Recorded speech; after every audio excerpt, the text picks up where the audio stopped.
కల్పించారు. లాతూర్లో 70% రిజర్వేషన్ ఇచ్చినప్పుడు మా కాజీపేట యువతి యువకులకు ఎందుకు ఇవ్వరు, మా భూములు కోల్పోయిన రైతులకు ఎందుకు ఇవ్వరు అని ఈరోజు బీఆర్ఎస్ పార్టీ ప్రశ్నిస్తా ఉంది. లాతూర్లో మహారాష్ట్రలో చట్టం ఉన్నప్పుడు మా తెలంగాణలో మా కాజీపేటలో ఆ చట్టం ఎందుకు వర్తించదు అని మేము అడుగుతా ఉన్నాం. అంటే మహారాష్ట్రకు న్యాయం, తెలంగాణకు న్యాయం ఉంటుందా?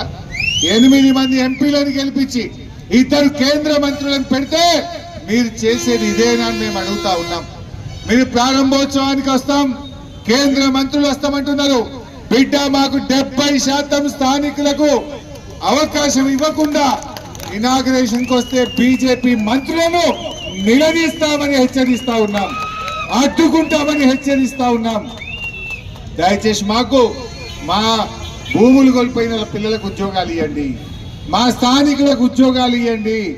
లేకపోతే మీరు వస్తే మాత్రం బీఆర్ఎస్ మిమ్మల్ని ఎక్కడికక్కడ అడ్డుకుంటుందని కూడా హెచ్చరిస్తా ఉన్నాం.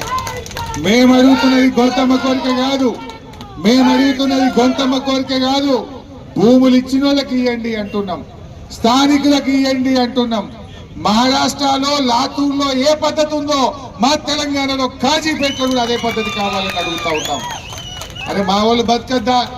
ఈ రేవంత్ రెడ్డి పుణ్యమాని ఆటో డ్రైవర్ల బతుకులు రోడ్డు మీద పడ్డాయి. ఇప్పటికీ దాదాపు 200 మంది ఆటో డ్రైవర్లు ఆత్మహత్య చేసుకున్నారు. ఆనాడు రేవంత్ రెడ్డి బడ్జెట్ లో సంవత్సరానికి 12,000 రూపాయలు